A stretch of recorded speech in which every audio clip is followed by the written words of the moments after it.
નમસ્કાર વિદ્યાર્થી મિત્રો, ઇંગ્લિશ વિથ ગૌરવ સોલંકીમાં તમારું હાર્દિક સ્વાગત છે. હાલ આપણે પીવાયક્યુ એમસીક્યુ કવર કરી રહ્યા છીએ અને આ જ વિડીયો સિરીઝની અંદર આપણે આજે ડીવાયએસઓની જે મેઇન્સ લેવાની છે એ મેઇન્સની અંદર જે એમસીક્યુ પૂછાયેલા હતા 15 એમસીક્યુ પૂછાયા હતા એ 15 એમસીક્યુની ઇન ડિટેલ આજે આપણે ચર્ચા કરીશું અને આ એમસીક્યુની સાથે જે અંડરલાઇન કન્સેપ્ટ આવતા હશે એ પણ આપણે ચર્ચા કરીશું. ઓકે, તો ચલો પહેલો ક્વેશ્ચન તમારી સામે છે. Blank same blank John are good football players. Okay, પહેલો ઓપ્શન છે નાઇધર ઓર. નાઇધર ઓર ના આવે, આઈધર ઓર આવે. નાઇધર સાથે નોર આવે. ઓકે, નાઇધર નોર હોય તો આન્સર તમે વિચારી શકતા હતા કે હા કદાચ આન્સર હોઈ શકે, પણ નાઇધર ઓર લખ્યું છે એટલે આ જવાબ તો ખોટો જ છે. નાઇધર અને એન્ડ પણ ના આવે. ઓકે, પણ વિચારી લો કે નાઇધર નોર તમને ઓપ્શનની અંદર આપ્યું છે. ઓપ્શન એ માં લખ્યું છે નાઇધર નોર, તો અહીંયા હું મૂકું છું. ઓકે, કન્સિડર કરું છું. હજુ આન્સર છે એવું નથી કહેતો. Neither Sam nor John. હવે તમને ખબર હશે કે નાઇધર નોરની અંદર જે વર્બ છે એ વર્બની સૌથી નજીકનો જે સબ્જેક્ટ હોય ને એના એકોર્ડિંગ આવે.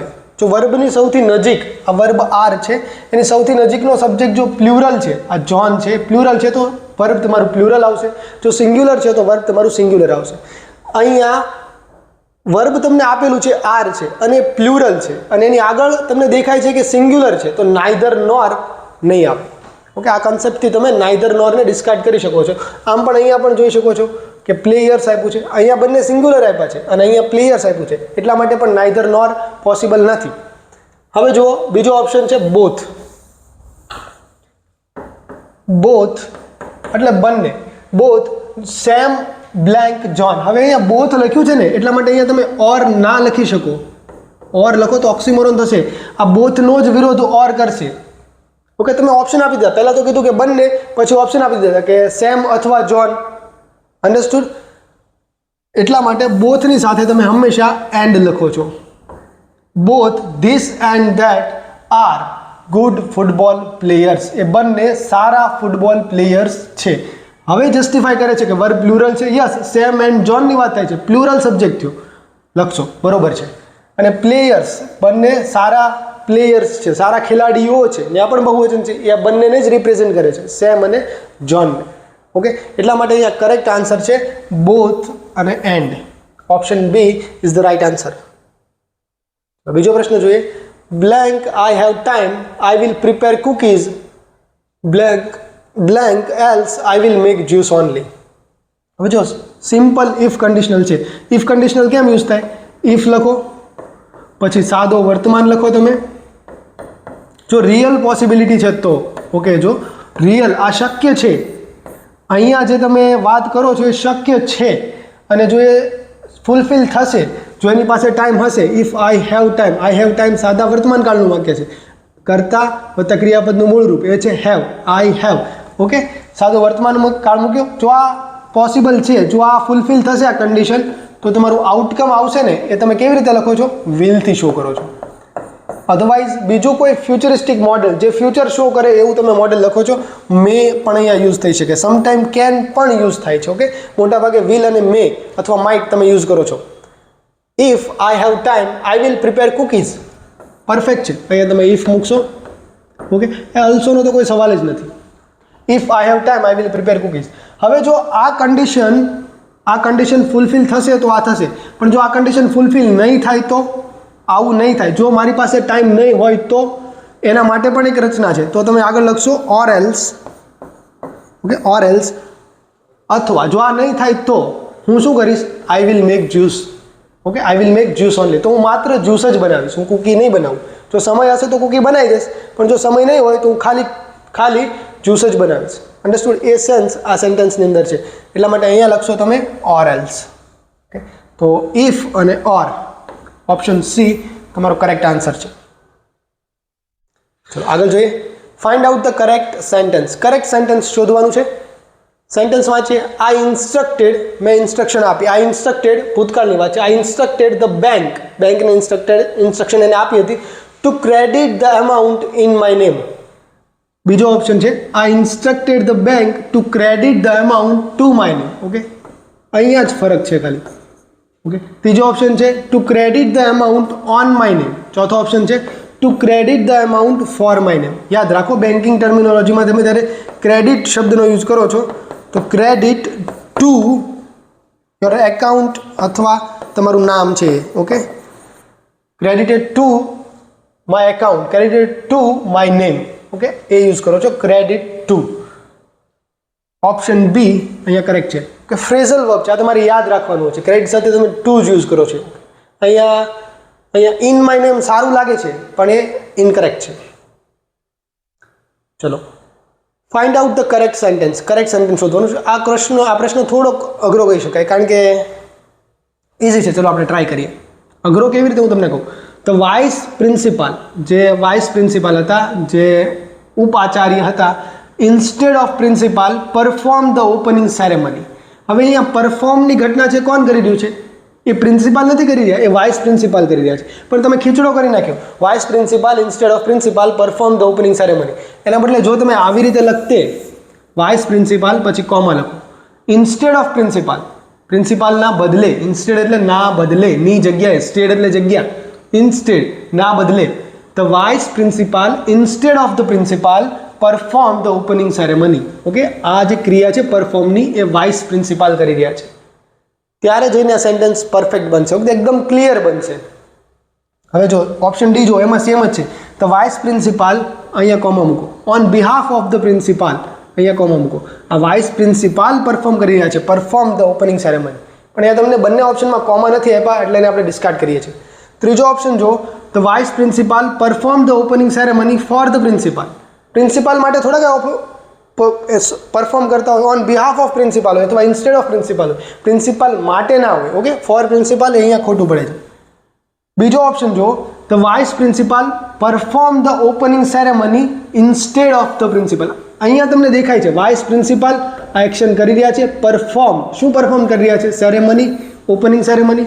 સબ્જેક્ટ છે, તરત એનો વર્બ છે, પછી એનો ઓબ્જેક્ટ છે, કઈ અલ્પ વિરામની જરૂર નથી, સીધું જ ચાલે છે. અને લાસ્ટમાં તમે લખો છો instead of the principal. Okay, એટલા માટે અહીંયા કોમા લખવાની જરૂર નથી, તો પણ ચાલી જશે.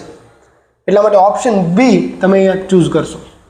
ઓકે, થોડોક ટ્રિકી સવાલ હતો કારણ કે આવું મોટાભાગે પૂછાતું નથી. આવા કોમાને લઈને ઇંગ્લિશ ભાષામાં નથી પૂછાતા, ગુજરાતીમાં વધારે પૂછાય છે. પણ આ લોકોએ હવે પૂછવા લાગ્યા છે. ચલો, આ સેન્ટેન્સ અઘરું છે. Find out the correct sentence. Correct sentence તમારે શોધવાનું છે. પહેલો ઓપ્શન જુઓ, how long is he suffering from headache. ચલો, હું તમને એક વાક્ય આપું. હી ઇઝ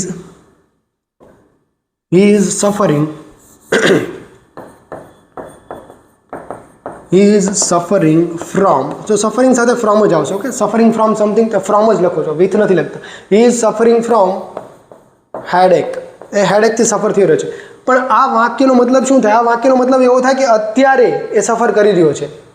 તો એમાં પ્રશ્ન તમે ના પૂછી શકો કે હાઉ લોંગ ઇઝ, એવો પ્રશ્ન ના લખે. ઇઝ પ્લસ આઈએનજી વાળું ફોર્મ એ અત્યાર માટે વપરાય, હાઉ લોંગ માટે વપરાય.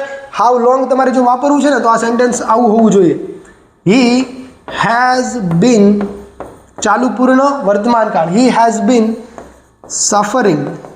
બીન suffering from headache. He has been suffering from headache for 3 hours. For last 3 hours. Okay, છેલ્લા 3 કલાકથી સફર કરી રહ્યો છે. જો આવી રીતનો પ્રશ્ન હોય ને તો તમે હાઉ લોંગથી સવાલ પૂછી શકો. અન્ડરસ્ટુડ? તો પહેલો ઓપ્શન જો, હાઉ લોંગ પછી ઇઝ વાળી રચના છે ને એ અહીંયા ખોટી છે, એટલે ઓપ્શન એ ઇનકરેક્ટ છે. Since how long, how long એટલે ડ્યુરેશન આપે કે કેટલી. સિન્સ શું છે? સિન્સ તમને ઇન્સેપ્શન, જે ટાઈમ હોય, શરૂઆતનો ટાઈમ સ્ટેમ્પ હોય એ આપે કે આ કલાકથી આટલા વાગ્યાથી એ સફર થઈ રહ્યો છે. Okay, since 9 o'clock in morning he has been suffering. જો તમારે સિન્સ લખવું છે ને તો આ પાછળની વાક્ય રચના પણ ખોટી છે અને હાઉ લોંગ પણ યુઝ ના થાય, તમારે વેન યુઝ કરવું પડે કે since when has he been suffering, એમ પ્રશ્ન બનાવવો પડે તો કરેક્ટ બને. ઓકે, તો ઓપ્શન બી પણ ઇનકરેક્ટ છે. How long has he been. Okay, એ કરેક્ટ છે. આવી રીતનું વાક્ય હોય, હી હેઝ બીન, આનું પ્રશ્નાર્થ કરો તો હેઝ આગળ જાય ને, જે તમારું સહાયક હોય એ આગળ મૂકો તો તમને પ્રશ્નાર્થ મળે. ઓકે, એ જ અહીંયા છે. હાઉ લોંગથી તમે પ્રશ્ન મૂક્યો છો, how long has he been suffering from headache. Perfect question બનાવ્યો છે. ચોથો ઓપ્શન જોઈએ, how long has he been suffering with headache ના આવે, અહીંયા ભૂલ છે. ઓકે, ફ્રોમ હેડેક જ આવશે, સફરિંગ ફ્રોમ હેડેક જ આવશે, સફરિંગ વિથ હેડેક નહીં આવે. આ સીસી લાસ્ટ CCPYQ માં પણ પૂછાયું તો આવી રીતનું કે સફરિંગ પછી શું લખવાનું, તો સફરિંગ પછી ફ્રોમ જ લખવાનું, સફરિંગ વિથ નહીં આવે. તો ઓપ્શન સી અહીંયા કરેક્ટ આન્સર છે. ચલો આગળ જોઈએ. fill in the blanks. When the sun blank, the cows blank to graze and the shepherds blank with them. Okay, when the sun એટલે કે જ્યારે સૂર્ય ઉગે છે, ત્યારે ગાયો ચરવા જાય છે અને એના જે ગોવાળિયા છે, જે શેફર્ડ છે, એ પણ સાથે જાય છે. આ સિમ્પલ સ્ટેટમેન્ટ આપ્યું છે. કોઈ રોજિંદી ક્રિયા કોઈ એક સમૂહમાં થાય છે, કોઈ એક સમુદાયમાં થાય છે, એ જ ક્રિયાને તમે લખી છે. એને તમે સાદા વર્તમાન કાળમાં લખો છો. ઓકે, રોજિંદી ક્રિયા છે ને, રોજે આવું થશે, રોજે સૂર્ય ઉગશે, રોજે ગાયો ઘાસ ચરવા જશે અને રોજે શેફર્ડ એમની સાથે જશે. ઓકે, એટલા માટે એને સાદા વર્તમાન કાળમાં લખો છો. સાદા વર્તમાન કાળમાં કેવી રીતે લખો છો? સાદા વર્તમાન કાળમાં ત્રીજો પુરુષ એક વચન હોય અથવા નામ એક વચન હોય ત્યારે તમે શું યુઝ કરો છો કે ક્રિયાપદનું એસ કે ઈએસ વાળું રૂપ. અધરવાઇઝ જો પ્લુરલ છે, તમારો કર્તા પ્લુરલ છે, બહુવચન છે, તો તમે એનું બેઝ ફોર્મ યુઝ કરો છો. શું?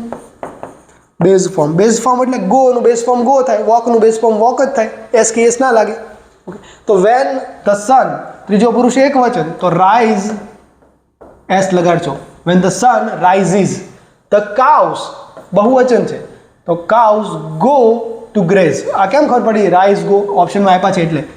ટુ ગ્રેઝ એન્ડ ધ શેફર્ડ્સ બહુવચન છે, તો શું લખશો? વોક, એસ કે એસ વિનાનું. તો રાઇઝીસ, ગો અને વોક ઓપ્શન એક જ છે. Option A is the correct answer.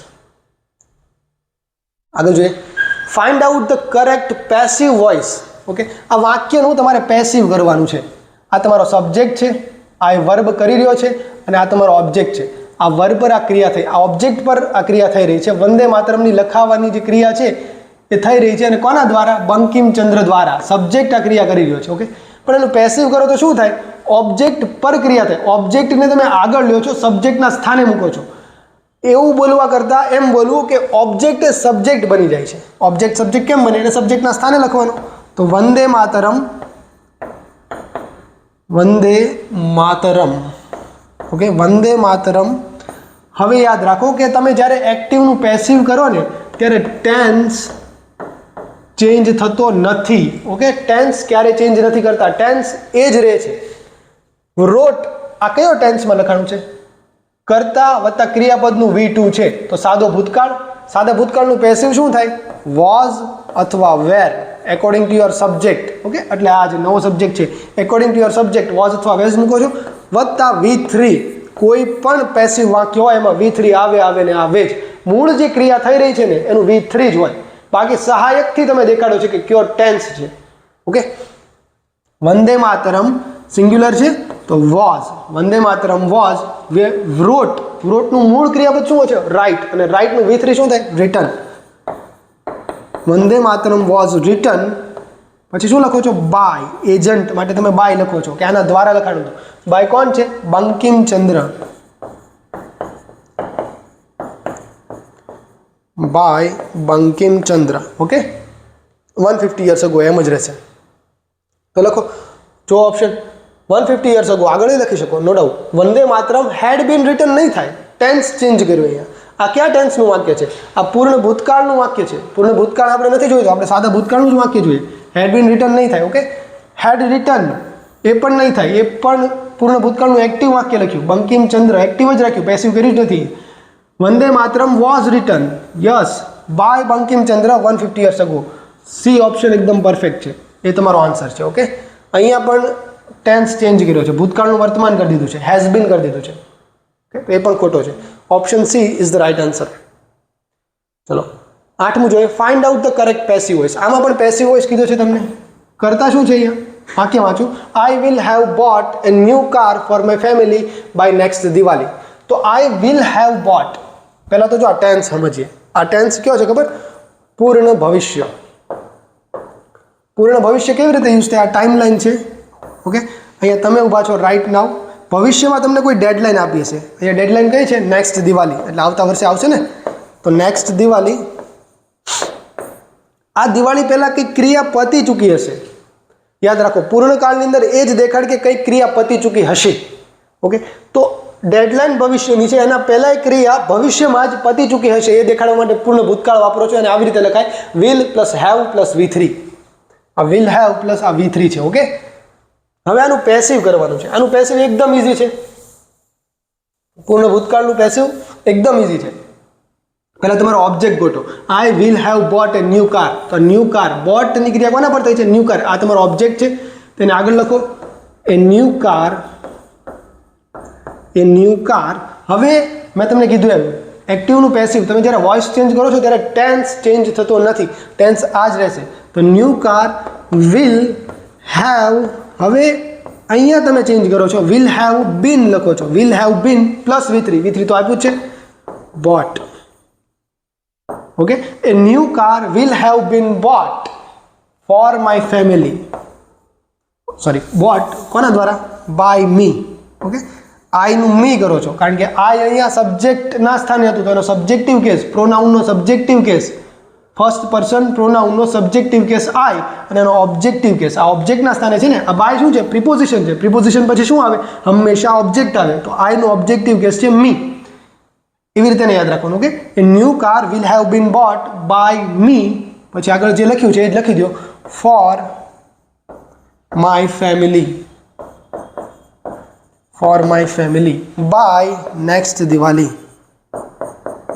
Okay, અહીંયા આ બંને બાય બે વાર યુઝ થાય છે પણ બંનેનો મતલબ અલગ છે. આ એજન્ટ આના દ્વારા કામ થયું એવું સૂચવે છે અને આ બાય શું? ટાઈમ સૂચવે છે કે આ દિવાળી પહેલા, બિફોર નેક્સ્ટ દિવાળી, એ સેન્સ આ બાય આપે છે. ઓકે, પ્રિપોઝિશન કન્ટેક્સ્ટ આધારિત એનો મતલબ ચેન્જ કરે છે ઘણીવાર. આવો ઓપ્શન કયો છે? જો ઓપ્શનમાં તમે જોઈ શકો કે જ્યાં જ્યાં ટેન્સ ચેન્જ થયો છે ને એને હટાવી દો. Will have been bought, yes આવી શકે. વિલ બી બોટ ના આવે. Okay, by next Diwali, for my family, a new car will be bought ના આવે. Okay, the car will be bought ના આવે. ટેન્સ એ જ રહેવો પડે, વિલ હેવ બીન બોટ જ લખવું પડે તમારે. ઓકે, અને યાદ રાખો કે વિલની સાથે હંમેશા હેવ જ આવે, હેઝ ક્યારેય ના આવે. કારણ કે વિલ એક મોડલ છે અને મોડલ પછી હંમેશા V1 જ આવે. તો હેઝ તો એક સ્પેશિયલ કેસમાં વપરાય છે, હેવનું જ રૂપ છે પણ એક સ્પેશિયલ કેસમાં વપરાય છે. મૂળ રૂપ તો હેવ જ છે. વિલની સાથે ક્યારે ડીડ ના લખી શકો, ડન ના લખી શકો, હેઝ ના લખી શકો. Understood? Was, were, am, is, are એ પણ ના લખી શકો. બી લખી શકો. આ બી મૂળ રૂપ છે, આ બીના જ ફોર્મ છે ને, એમ, ઇઝ, આર, વોઝ, વેર, એ બધા વિલની પછી ના લખી શકો, શેલની પછી કોઈ પણ મોડેલ પછી ના લખી શકો. ઓકે, ચલો આગળ જોઈએ. Find out the correct indirect પૂછ્યું છે. Okay, indirect form of it is very hot here unlike our country. Okay, unlike our country, અમારા દેશની જેમ નહીં. It is very hot here, અહીંયા બહુ ગરમી છે, અમારા દેશમાં તો ઠંડી છે, એવું સેન્સ આ છે. તે સેડ, એવું એ કીધું. ચલો આ લોકો જ્યાં બોલ્યા હશે ત્યાં હું ઊભો હતો મેં સાંભળી લીધું. ઓકે, કે દે સેડ, આ કોઈ એક ભૂતકાળમાં છે. સેડ, તેઓએ કહ્યું હતું આવું. દે સેડ, આવું બોલ્યા હતા. It is very hot, it is very hot here unlike our country. અને મેં એ વાત સાંભળી લીધી હતી એ જ્યારે બોલતા હતા ત્યારે રૂબરૂમાં. હવે એ વાત હું તમને કહું છું, ધેટ ઇઝ ઇનડાયરેક્ટ. એ વાત મેં જે સાંભળી હતી એ હું તમને હવે કહું છું, તો એને હું આવી રીતે તમને કહીશ કે દે સેડ, એવું એ કહ્યું. દે સેડ, પછી કન્જક્શન મૂકીશ. દે સેડ ધેટ, શું કહ્યું? That it is. Okay, it એમના માટે ત્રીજો પુરુષ હતો કે ઇટ ઇઝ, તો મારા માટે પણ ત્રીજો પુરુષ જ રહેશે ને. It is, sorry, it was. Okay, કારણ કે એને એ સમય કીધું છે ને, ભૂતકાળમાં કીધું હશે ને જ્યારે મેં સાંભળ્યું ત્યારે. પણ અત્યારે હું તમને કહું ત્યારે ઇઝનું વોઝ થશે. એમ પણ યાદ રાખી ગયો. જો આ રિપોર્ટિંગ વર્બ તમારું ભૂતકાળમાં છે ને તો ટેન્સ બેક શિફ્ટ કરે છે. સાદો વર્તમાન સાદો ભૂતકાળ બને છે. ઓકે, ચાલુ વર્તમાન ચાલુ ભૂતકાળ બને છે.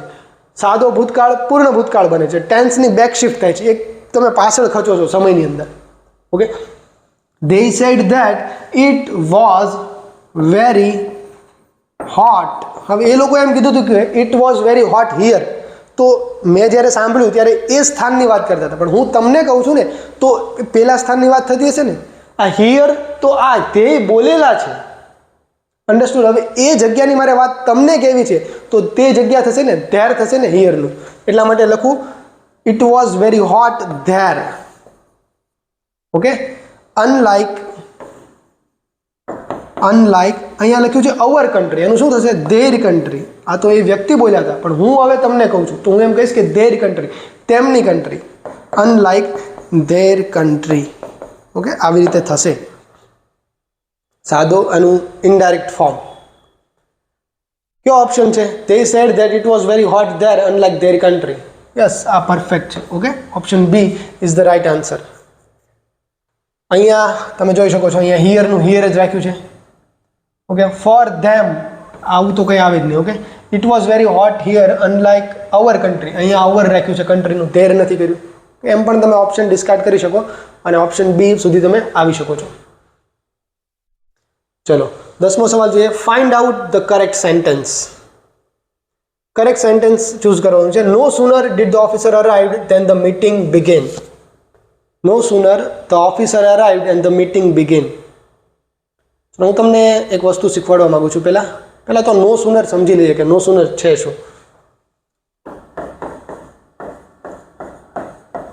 નો સુનરની સાથે હંમેશા ધેન યુઝ થાય છે. શું? Than, THAN. THEN નથી, આ યાદ રાખજો. નો sooner than, THAN. Okay, no sooner than એટલે જેવું કે તેવું, એમ એવી રીતે કે જેવું આ બન્યું કે તેવું તરત બીજું બન્યું. બે ઘટના છે અને બંને તરત બને છે, વારાફરતી, બેની વચ્ચે બહુ સમયનો ગેપ નથી.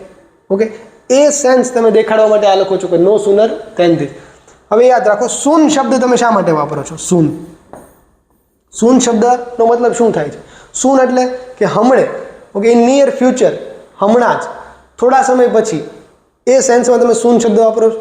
ઓકે, પાછળ કોઈ મારો ફ્રેન્ડ ઊભો છે અને હું એમ કહું છું કે soon he is going to address you all. Speech આપું છું હું અત્યારે અને પાછળ કોઈ મારો ચીફ ગેસ્ટ ઊભા છે અને હું એમ કહું soon the chief guest will give a speech. Okay, હમણાં જ, સૂન એટલે હમણાં જ, એટલે એક સમય અંતરાલ છે. ઓકે, થોડોક સમય છે, થોડા સમયમાં. સૂન એટલે થોડા સમયમાં. આવી સેન્સ તમને સૂનથી મળે. પણ અહીંયા શું લખ્યું છે? નો સૂન. થોડો સમય પણ નથી, વચ્ચે અંતરાલ નથી, એ બે ઘટના તરત જ બની છે કે જેવું આમ થયું કે તેવું આમ થયું. ઓકે, એટલા માટે તમે ધેન લખો છો, કમ્પેરિઝન કરો છો. કેવી રીતે લખશો તમે? નો સુનર, અહીંયા જોજો, no sooner event 1 happen. Event 1 થઈ, no sooner event 1 happen then event 2 happen. Okay, આ પહેલી ઘટના બની અને બીજી ઘટના બની, પણ પહેલી ઘટના છે this is no sooner than this event is no sooner than this. એટલા માટે અહીંયા કમ્પેરિઝનમાં THAN લખ્યું. તો બે હોય છે ને, THEN હોય છે ને, તમે ટાઈમ સિક્વન્સ દેખાડતા હોય કે એક ઇવેન્ટ પછી બીજી બની ત્યારે THEN વાપરો છો. અધરવાઇઝ તમે કમ્પેર કરતા હોય, હી ઇઝ ટોલર ધેન મી એમ કહેતા હોય ત્યારે THAN વાપરો છો. તો અહીંયા એ જ વાપરો છો. આમ સમય જેવું છે પણ THAN કરેક્ટ આન્સર છે. ધેન તમને એમ થશે કે નહીં આ આવવું જોઈએ, પણ આ કરેક્ટ છે, કારણ કે આને હેપનિંગ થવાનો જે ટાઈમ છે ને એનું તમે કમ્પેરિઝન કરી રહ્યા છો. Okay, no sooner this event 1 happen then event 2. Event એ કંઈ બહુ એની વચ્ચે જાજો અંતરાલ નથી. નો સુનર એ સૂન નથી થઈ. ઓકે, પણ એવી સેન્સ તમારે વાક્યમાં નથી લાવવાની. જ્યારે એનું ભાષાંતર કરો ને ત્યારે આવી જ રાખવાની કે જેમ એક ઇવેન્ટ બની ત્યાં જ બીજી ઇવેન્ટ બની. હવે અહીંયા તમને બે ઓપ્શન આપ્યા હતા. જો ઓફિસર, અહીંયા તમને બે ઓપ્શન હતા. ઇવેન્ટ 1માં હતું ઓફિસર હેડ અરાઇવ્ડ. ઓકે, અહીંયા હતું ધ ઓફિસર અરાઇવ્ડ. ઓફિસરનું આવવું અને બીજી ઇવેન્ટ હતી મીટિંગનું શરૂ થવું. ધ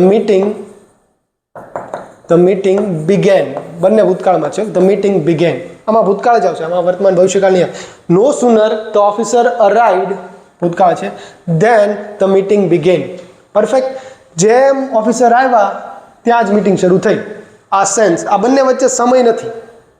સૂનનો જે થોડોક સમય આપણે જે અર્થ જોયો હતો એ અહીંયા નથી, કારણ કે કીધું છે નો સુનર. અન્ડરસ્ટુડ? અહીંયા પણ જોઈ શકો છો comparison, no sooner, comparison. Okay, no sooner the officer. હવે એક કન્સેપ્ટ યાદ રાખવાનો છે કે નો સુનર એની સાથે ઇન્વર્ઝન લઈને આવે છે. ઇન્વર્ઝન એટલે શું? હમણાં આપણે જોયું હતું ને કે હી હેઝ બીન સફરિંગ, તો હેઝ તમે આગળ લઈ લીધું, પછી લખ્યું હતું કે હેઝ હી બીન. પ્રશ્ન કરતી વખતે આવું કર્યું હતું. હોય શું કામ? કેવી રીતના હોય? He has been suffering, he has been suffering from headache. Okay, આવી રીતનું હોય. પણ તમે પ્રશ્ન કરો છો ત્યારે શું કરો છો? હેઝને આગળ લઈ લો છો. હાઉ લોંગ હેઝ હી બીન, આવી રીતે કરતા હતા ને, હેઝ હી. આ જે તમારું જે હેલ્પિંગ વર્બ હતું એ આગળ જતું હતું. નહીંતર હોય શું નોર્મલી કે સબ્જેક્ટ હોય, પછી હેલ્પિંગ વર્બ હોય, પછી મેઇન વર્બ હોય સફરિંગ. ઓકે, પણ ઇન્વર્ઝન થાય ને ત્યારે હેલ્પિંગ વર્બ આગળ આવે. ગમે ત્યારે પ્રશ્નાર્થ તમે પૂછો છો ને ત્યારે ઇન્વર્ઝન થાય છે. પણ અમુક એક શબ્દ એવા છે કે ઇન્વર્ઝન લઈને આવે છે. પ્રશ્ન નથી અહીંયા, પણ ઇન્વર્ઝન થાય છે. ઓકે, એ તમારે યાદ રાખવાનું છે. આ નો સુનર છે, સ્કાર્સલી છે, ઓકે, હાર્ડલી છે, એવર છે, એ બધા શબ્દો ઇન્વર્ઝન લઈને આવે છે. તો અહીંયા ઇન્વર્ઝન કેવી રીતે કરશો? અહીંયા તો તમારી પાસે હેલ્પિંગ વર્બ નથી, તો કયો કાળ છે? સાદો ભૂતકાળ. તો ઓફિસર અરાઇવ્ડ સાદો ભૂતકાળ છે. તો સાદા ભૂતકાળ માટે કયું હેલ્પિંગ વર્બ યુઝ કરો છો? ડીડ. તો આમ લખશો તમે, no sooner did the officer arrived. Okay, did લખ્યું છે, પછી અરાઇવ્ડ ઈડી નહીં આવે, અરાઇવ જ આવશે. No sooner did the officer arrive then the meeting. હવે ધેન પછી ઇન્વર્ઝન નહીં કરો. ઓકે, પહેલા સેન્ટેન્સમાં જ કરશો. ધેન ધ મીટિંગ સ્ટાર્ટેડ અથવા બિગેન, જે આપ્યું છે. Okay, understood? હવે ઘણીવાર અહીંયા ધ ઓફિસર અરાઇવ્ડ ને બદલે હેડ અરાઇવ્ડ એવું લખેલું હોય તો એ પણ કરેક્ટ છે. ઓકે, એક થોડોક ટાઈમ તમને દેખાડવા માંગે છે કે આ ક્રિયા પહેલા બની છે, આ ક્રિયા બની કે તરત જ બીજી ક્રિયા શરૂ થઈ, એ સેન્સ એની અંદર છે હેડ અરાઇવ્ડ. એ પણ તમે યુઝ કરો છો નો સુનર સાથે. તો શું લખશો? નો સુનર, અહીંયા ડીડ ને બદલે એક હેલ્પિંગ વર્બ તો ઓલરેડી આવી જ ગયું તમારી પાસે, તો તમે લખશો હેડ. નો સુનર હેડ ધ ઓફિસર અરાઇવ્ડ. અહીંયા તો લખશો જ, કારણ કે કાળ ચેન્જ નથી કરતા તમે. હેડ તમારી પાસે હેલ્પિંગ વર્બ હતું જ, અને આ V3 છે. ઓકે, અહીંયા સાદો ભૂતકાળ હતો એટલા માટે ડીડ મૂક્યું ને અહીંયા V1 કરી દીધું. અહીંયા પૂર્ણ ભૂતકાળ છે એટલા માટે હેડ આગળ મૂકી દીધું અને V3 અહીંયા રાખ્યું. Understood? No sooner had the officer arrived then the meeting began. આમ પણ લખી શકો. બંને વાક્યનો મતલબ એક જ જેવો થશે, કંઈ જ ફરક નહીં હોય. હવે તમે ઓપ્શન જુઓ. નો સુનર ઇન્વર્ઝન કર્યું છે? યસ, ઇન્વર્ઝન કર્યું છે. No sooner the officer અરાઇવ્ડ inversion નથી. ઇન્વર્ઝન થાય જ નો સુનરમાં.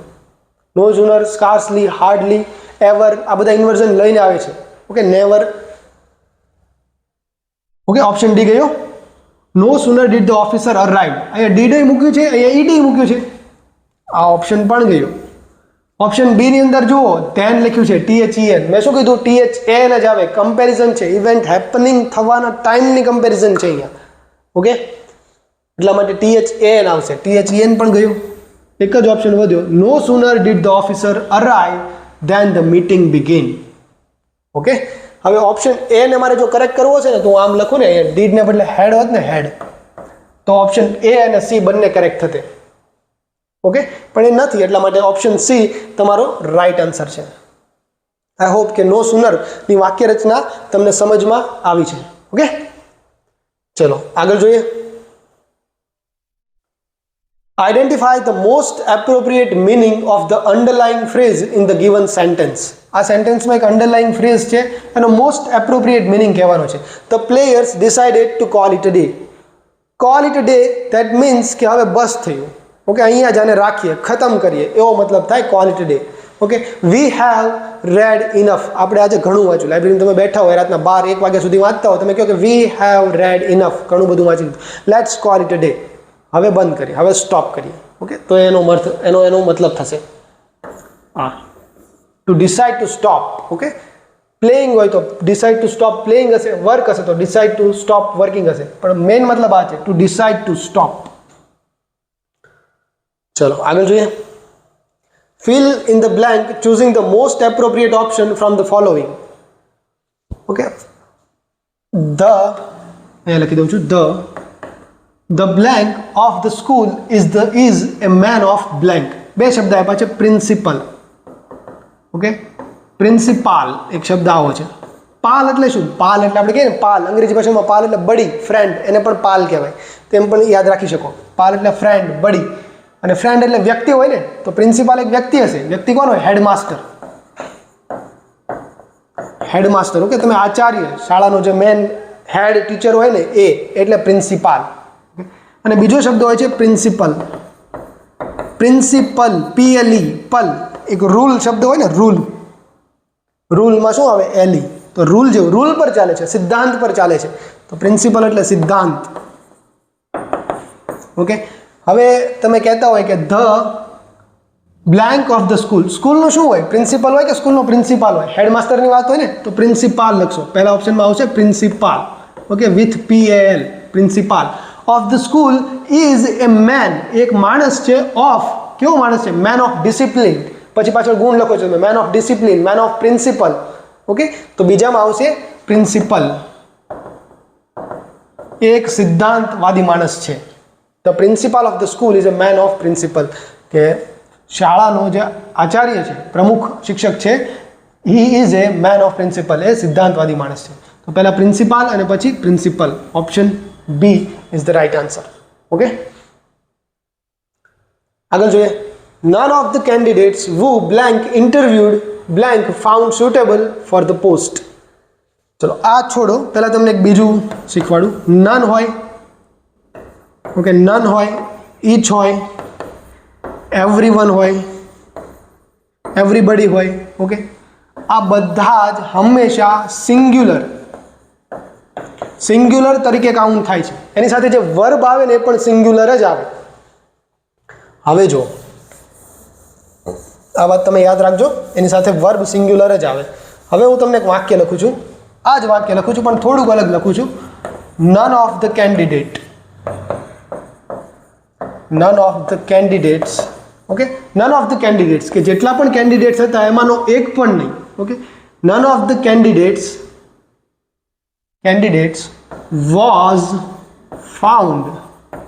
was found suitable for the post. કે જેટલા કેન્ડિડેટ હતા ને એમાં તો એક પણ નહીં. વન એટ અ ટાઈમ લ્યો છો, આ નહીં, બીજો નહીં, ત્રીજો નહીં, ચોથો નહીં, એક પણ નહીં. એ સેન્સમાં તમે લખો છો, એટલા માટે અહીંયા વોઝ લખ્યું મેં, કારણ કે આને તમે સિંગ્યુલર કાઉન્ટ કરો છો. નન ઓફ ધ, અહીંયા વોઝ જો કેન્ડિડેટ્સ માટે નથી, કેન્ડિડેટ નન માટે છે. ઓકે, એવરીવન એ જ્યારે તમે યુઝ કરો ત્યારે પણ બધાની વાત કરો છો, but one at a time, કે આ વન એટ અ ટાઈમ તમે કન્સિડર કરો છો, ઈચ, એવરીવન, નનની અંદર. એટલા માટે તમે એનો જે વર્બ લખો છો ને એને સિંગ્યુલરમાં લખો છો. તો none was found suitable to the post. None પણ શેમાંથી? None of the candidates was found suitable for the post. Okay, તો નન છે, નન ઓફ ધ કેન્ડિડેટ, એનું વર્બ અહીંયા છે. ઓકે, એના માટે શું લખશો તમે? Singular verb was. None of the candidates was. હવે અહીંયા તમને એક સેન્ટેન્સ એડ કર્યું છે. કેન્ડિડેટ કેવા? તો કેન્ડિડેટ્સ વુ, અહીંયા રિલેટિવ પ્રોનાઉન મૂક્યું અને એનું વર્બ અહીંયા તમે મૂકશો. હવે આ વુ તો શું છે? રિલેટિવ પ્રોનાઉન છે. શોનું? કેન્ડિડેટ્સ. કેન્ડિડેટ્સ કેવું છે? પ્લુરલ છે, તો અહીંયા પ્લુરલ લખશો પાછું, were. None of the candidates who were interviewed. Okay, who were interviewed અલગ ક્લોઝ છે, એને મેં જો અહીંયા નથી લીધું વાતને સિમ્પ્લિફાઈ કરવા માટે. અહીંયા કેન્ડિડેટ્સ પછી મેં કંઈ નથી લખ્યું. આ રીતે પણ સેન્ટેન્સ પૂછાય છે કે અહીંયા ખાલી જગ્યા હોય તો વોઝ લખશો, પણ થોડુંક ટ્રિકી કરવા માટે, તમને ખબર પડે છે કે નહીં એ જોવા માટે કે નનનું જે વર્બ છે એ અહીંયા આવે છે, અહીંયા નહીં, એ વાત ચેક કરવા માટે આવી રીતનો સવાલ તમને બનાવીને આપ્યો છે. ઓકે, પણ આથી મિસ્ટેકન નથી થવાનું આપણે. ચલો, none of the candidates who were interviewed was found suitable for the post. were અને was તમારો કરેક્ટ આન્સર છે. Okay, option B is the right answer. આગળ જોઈએ. fill in the blanks choosing the most appropriate option from the following.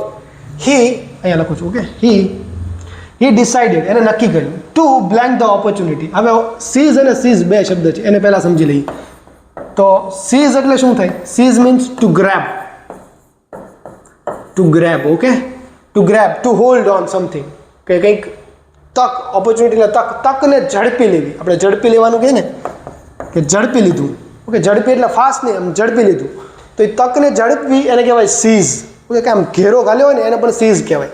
કોઈ તમે ગઢ જીતો તો the garh was seized by Shivaji.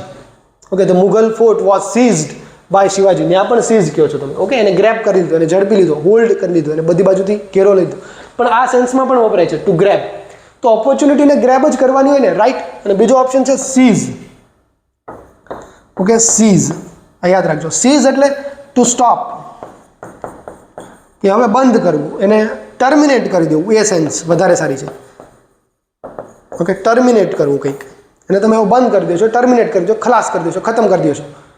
તો he decided to blank opportunity. તો ઓપોર્ચ્યુનિટીને ટર્મિનેટ ના કરવાની. જો નેગેટિવ સેન્સ છે તો ઓપોર્ચ્યુનિટીને મિસ કરવાની હોય. ઓકે, જો પોઝિટિવ સેન્સ છે તો ઓપોર્ચ્યુનિટીને સીઝ કરવાની હોય. તો પહેલામાં સીઝ આવશે, સીઝ નહીં. ઓકે, હવે બીજો ઓપ્શન જો, એન્ડ બ્લેન્ક ધ કોન્ટ્રાક્ટ. તો કોન્ટ્રાક્ટને ટર્મિનેટ કરવાનો. યસ, એના માટે ઓપોર્ચ્યુનિટી હતી કે કોન્ટ્રાક્ટને ખાલસા કરી દો, કે ટર્મિનેટ કરી દો. ઓકે, એને સ્ટોપ કરી દો. એના માટે તમે સીઝ લખી શકો છો. Option C is your correct answer. કોન્ટ્રાક્ટને સીઝ ના કરવાનું હોય, ગ્રેબ ના કરવાનું. કોન્ટ્રાક્ટને જો પોઝિટિવ સેન્સમાં તમારે લખવું છે તો સીઝ નહીં તો સાઇન કરવાનું હોય ને. કોન્ટ્રાક્ટને સાઇન કરવાનું હોય, એપ્રૂવ કરવાનું હોય. ઓકે, ને આ સીઝ શબ્દ ના યુઝ થાય. એટલા માટે option see the most, okay, most, that is why the option C is the most preferred answer here. Okay, આમાં એ પણ આવે એવું લાગે, સી પણ આવે એવું લાગે, પણ જે સૌથી વધારે નજીકનો હોય, જે અંગ્રેજી ભાષામાં જે સૌથી વધારે યુઝ થતો હોય એ તમારે લખવાનું હોય. અન્ડરસ્ટુડ? ચલો લાસ્ટ સવાલ જોઈએ. Fill in the blanks choosing the most appropriate option from the following.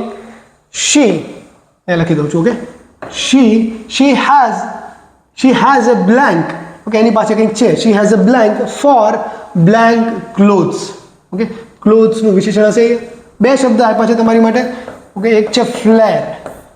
ફ્લેરનો મતલબ શું થાય? કે talent type, natural talent. Natural talent, ઇનેટ ability. તમારી અંદર એબિલિટી હોય, એ સૂંઘવાની ક્ષમતા હોય તમારી પાસે. ઓકે, જાણવાની, સમજવાની, અને એ આંતરિક હોય એકદમ. ઓકે, એને બહુ મહેનત ના કરવી પડે. તો શી હેઝ અ ફ્લેર, એની પાસે એક ફ્લેર છે, નેચરલ એબિલિટી છે. For blank type of clothes. Okay, એટલે એને ફેશનની વાત કરે છે કે એવા કપડાં એ સારા ચૂઝ કરે છે. એ સેન્સ અહીંયા દેખાડવા માગે છે. તો she has a flair. Cloth માટે એક બીજો શબ્દ છે અહીંયા તમને આપ્યો છે, ફ્લેર. આ ફ્લેર એટલે શું થાય? ફ્લેર એટલે, આમ તો ફ્લેર એટલે આગની પેલી લપટો, એને ફ્લેર કહેવાય. પણ અહીંયા બીજા સેન્સમાં તમે જુઓ, ક્લોથના વિશેષણમાં જુઓ તમે, તો ફ્લેર એટલે કે ઉપરથી ટાઈટ અને નીચેથી ખુલતું, ઘાઘરા જેવું.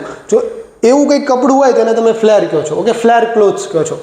તો અહીંયા તમે ફ્લેર લખશો. Okay, she has a flair, natural ability છે એની પાસે, for flair clothes. Option, okay, D તમારો કરેક્ટ આન્સર છે. હવે જો આવું ક્યારેક ના આવડતું, આ તો ઇંગ્લિશમાં માસ્ટર કર્યા હોય એને પણ આવી ના ખબર હોય કે ફ્લેરનો મતલબ શું થાય ને. પણ આગળના જે પ્રશ્ન હતા એ બહુ ઇઝી હતા. નો સુનરનો કન્સેપ્ટ તમને આવડતો હોય, કે નનની સાથે સિંગ્યુલર વર્બ યુઝ થતું હોય, એવા ઓપ્શન તમને આપેલા હોય, એવો સવાલ તમને પૂછેલો હોય, તો એ બધા સવાલ તમે ટેકલ કરી શકો છો. આ સવાલ થોડોક અઘરો હતો. ઓકે, કારણ કે આ શબ્દો આપણે નોર્મલ લેંગ્વેજની અંદર યુઝ નથી થતા. ન્યૂઝપેપરમાં પણ આવા શબ્દો તમને જોવા ઓછા મળે છે. ઓકે, આ ફ્લેરનો મતલબ ઇનેટ, મેં પણ ગૂગલ કરીને જ તમને આન્સર આપ્યો છે. ઓકે, પણ એકાદો સવાલ આવો હોય તો ઇટ્સ ઓકે, એકાદો સવાલ ચાલે. આ 15માંથી 14 પ્રશ્નો તમે રોકડા લઈ શકતા હતા એવા હતા, જો તમારા કન્સેપ્ટ તમારા બધા ક્લિયર હશે ને તો. ઓકે, કન્સેપ્ચ્યુઅલ અન્ડરસ્ટેન્ડિંગ તમારી પાસે જો હોત તો આ 15માંથી 14 પ્રશ્ન એવા હતા કે આરામથી તમે એના આન્સર આપી શકતા હતા. ઓકે, તો આ હતું DYSO જે મેઇન્સની એક્ઝામ ગઈ એનું પેપર સોલ્યુશન. ઓકે, જે MCQ વાળો પાર્ટ હતો એનું પેપર સોલ્યુશન. અને આ સાથે જ આપણે PYQ MCQની જે સિરીઝ છે એને કન્ટિન્યુ રાખશું, અને જે એક્ઝામમાં જે PYQ પૂછાઈ રહ્યા છે એને આપણે અહીંયા આ સિરીઝની અંદર સોલ્વ કરતા રહીશું. ઓકે, તમે પણ આ ચેનલ સાથે જોડાયેલા રહો. તમને આ વિડીયો ગમ્યો છે તો એને લાઇક કરો, શેર કરો, અને વધુમાં વધુ તમારા ફ્રેન્ડ સાથે એને પહોંચતો કરો. ઓકે, એને સબસ્ક્રાઈબ પણ કરો. ચલો અહીંયા સુધી રાખીએ, અને બીજા સેશનમાં, નેક્સ્ટ સેશનમાં જ્યાં સુધી ના મળીએ ત્યાં સુધી તમે શીખતા રહો, અને જે પણ જે શીખો છો એની મોજ લેતા રહો. ઓકે, આજે કંઈક નવું શીખું છું એમ કરીને શીખવાની ટ્રાય કરો. આજે કંઈક સમથિંગ ન્યૂ. ઓકે, ચલો બાય.